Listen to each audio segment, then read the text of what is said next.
네, 안녕하세요. 대현입니다. 오늘은 2021년 마지막 날 특집으로 잘 못 나가는 대학원생의 2021년 돌아보며 느낀 점을 말씀드릴게요. 연말이 다가오면서 방금 앉아가지고 이제 간단하게 한 10가지 정도를 추려봤어요. 이렇게 정리하는 것은 이제 방금 했고, 물론 이렇게 정리를 하면서 평소에 좀 생각했던 것들이 나왔겠죠. 10가지를 간단히 추려보았고, 제목을 왜 잘 못 나가는 대학원생으로 했냐면은 제가 실제로 잘 나가는 대학원생이 아니기 때문에 그렇게 제목을 지었어요.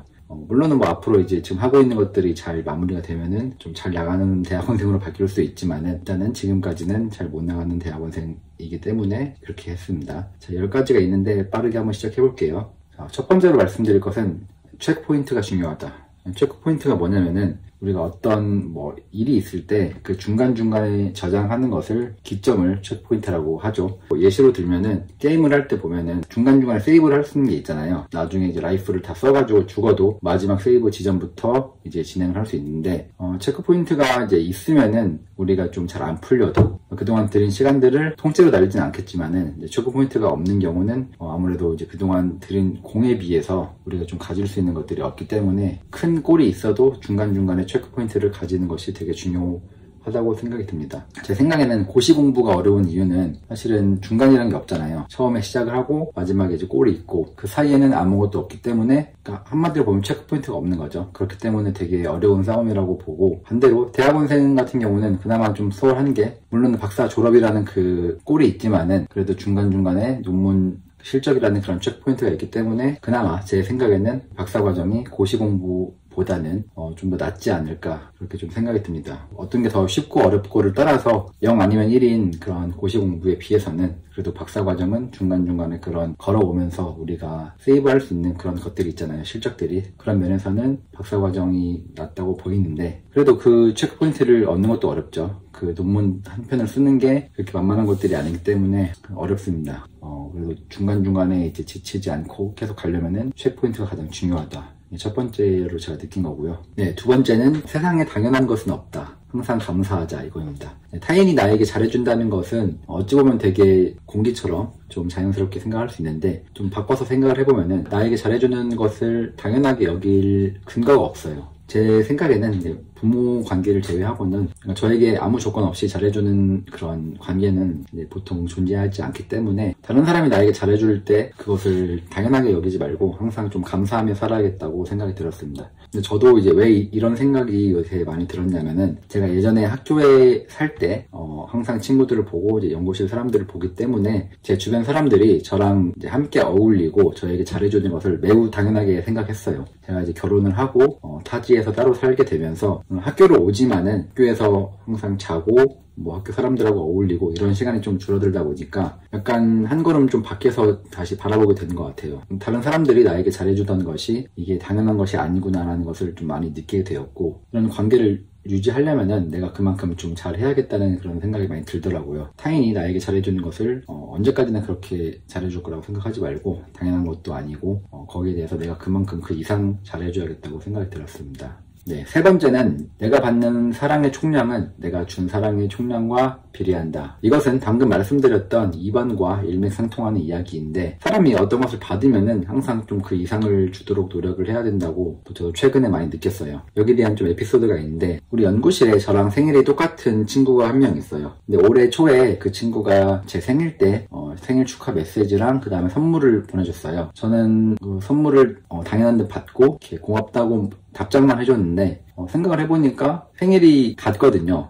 생일이 다른 것도 아니고 완전 똑같은 날인데 저는 받기만 하고 그냥 고마워 이렇게만 말을 했었어요. 방금 제가 앞서 말씀드렸던 이제 이번에서 당연한 것은 없다고 했는데 저는 아주 당연한 듯 받고 제가 준 것은 없었던 거죠. 그래서 나중에 제가 이제 이런 이야기를 제 아내한테 말했는데, 아내한테 진짜 많이 혼났거든요. 이 양아치 같은 놈이라고. 그러면 안 된다고. 저도 그래서 그 뒤로 좀 많이 곰곰이 생각을 해봤는데, 남들이 저에게 잘해주는 것을 당연하게 생각했기 때문에 받기만 했던 것 같아요. 그래서 그 뒤에 정말 좀 많이 반성을 하고 또 느낀 바도 많이 있어가지고 그 친구에게 좀 평소에도 계속 잘해주려고 하고 그렇게 노력을 하고 있습니다. 어쨌거나 앞서 말씀드린 것들이 이제 비슷한 맥락인데, 내가 받는 사랑 상들은 사실 내가 주는 것과 좀 비례한다고 생각을 해요. 지금까지는 저는 좀 운이 좋게도 많은 분들이 저를 좀 좋아해 주셨는데, 어찌 보면 되게 당연한 것들인데 좀 부끄럽게도 30 넘도록 이것들을 별로 생각을 하지 않고 있다가 이제 올해 들어서 생각을 했기 때문에 제가 이걸 세 번째에 넣었습니다.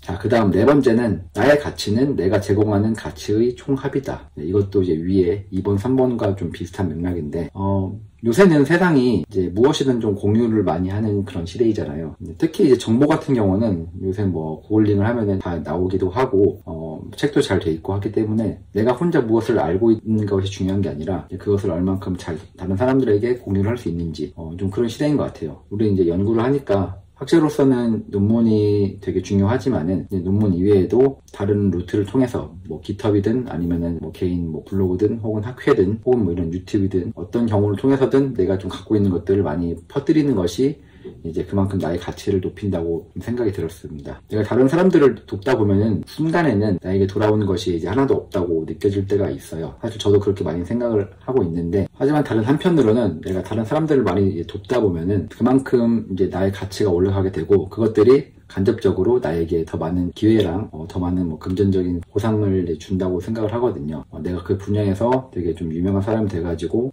전에는 진짜 그냥 나랑 멀리만 느껴졌던 그런 기회들, 유명한 다른 사람들과 같이 이제 일할 수 있는 기회도 올 테고, 또 뭐 출판사에서 먼저 책을 좀 내자고 제의를 주는 경우도 이제 종종 봤기 때문에 요새 시대는 그만큼 내가 가진 것들을 최대한 많이 퍼뜨리는 것이 그만큼 나의 가치를 높인다고 생각이 들었습니다. 그래서 옛날에 유명한 말이 있죠. 이제 배워서 남 주냐라는 말이 있는데, 요새는 배워서 남을 주다 보면은 결국은 다시 그게 나에게 돌아오고, 무엇보다 남들에게 좀 많이 내가 알려주고 하다 보면은 나 자신도 많이 이제 체득을 하기 때문에 내가 알고 있는 것을 많이 퍼뜨리는 것이 중요하다고 봅니다. 좀 대학원생 관점에서 말씀드렸고, 다른 분야에 대해서도 나의 가치는 내가 베푸는 가치랑 비례한다고 생각을 해요. 네, 그래서 저도 뭐 이런저런 채널을 만들어가지고 지금 하는 유튜브나 아니면은 뭐 깃허브나 개인 블로그를 만들어서 뭐 되게 작은 것이라도 공유를 해보려고 하는데, 사실 좀 바쁘다 보니까 쉽지는 않네요. 아주 미약하지만은 좀 그런 시도를 계속 하려고 지금 하고 있습니다. 자, 그 다음은 자존감을 잘 챙기자. 여기 올드보이를 보신 분이 얼마나 계실지 모르겠지만은 거기 되게 유명한 말이 있죠. 웃어라, 세상이 너와 함께 웃을 것이다.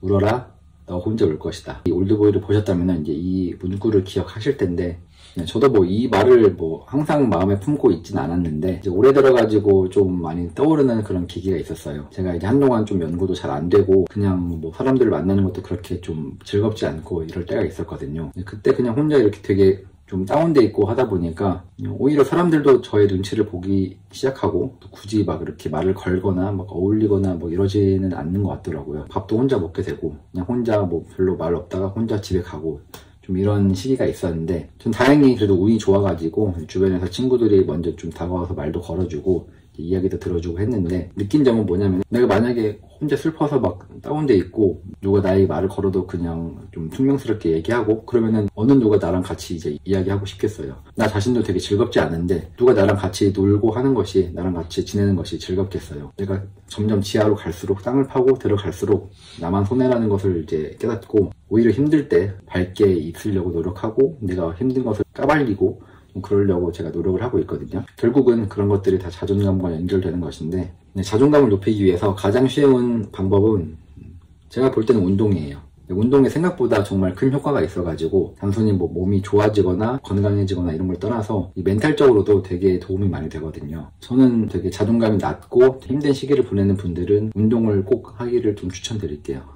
그리고 대학원생이 왜 힘든가를 좀 생각을 해보면은, 제 개인적인 생각은 이래요. 대학원생이 힘든 이유는 몰빵을 하기 때문이에요. 무슨 말이냐면은, 우리가 투자를 보면은 분산 투자라는 게 있잖아요. 예를 들어서 뭐 코인도 하고, 뭐 주식도 하고, 부동산도 하고, 그 다음에 뭐 해외 달러나 뭐 채권 뭐 이런 것들을 한다. 뭐 이렇게 되게 많이 분산이 돼 있으면은, 내가 만약에 코인이 떡락해도 뭐 해지라고 하죠. 다른 것들이 이제 버텨주고 있기 때문에 코인 뭐 떡락해도 그냥 좀 버틸 수 있는데, 한 가지에만 몰빵을 하다 보면은 그것이 잘 안 될 때 그냥 뭐 다 같이 떡락하는 그런 효과가 있잖아요. 대학원생이 왜 힘들까 보면은, 대학원생은 연구라는 그 연구 코인에 몰빵을 했기 때문이라고 생각을 해요. 연구가 우리에겐 전부니까. 연구 코인에 몰빵을 했는데 연구가 잘 안 됐어. 그럼 코인이 이제 개떡락하는 거죠. 코인이 떡락해가지고 계속 하락세인데 또 그러니까 좀 더 뭔가 내 마음도 좀 무겁고 자존감도 낮아지고 자존감이 낮아지니까 뭐 지도교수를 보는 것도 또 괜히 좀 꺼려지고 그것을 타개하려면은 우리가 이제 열심히 해가지고 그 코인을 떡상시키면은 좋은 건데 진짜 제 개인적으로는 연구라는 것도 매우 이제 중요한 부분이지만은 연구 이외에도 좀 건강하게 좀 신경을 분산시킬 수 있는 다른 취미생활이나 뭐 운동 같은 거나 뭐 이런 것들을 좀 같이 병행하는 게 좀 좋다고 생각을 해요.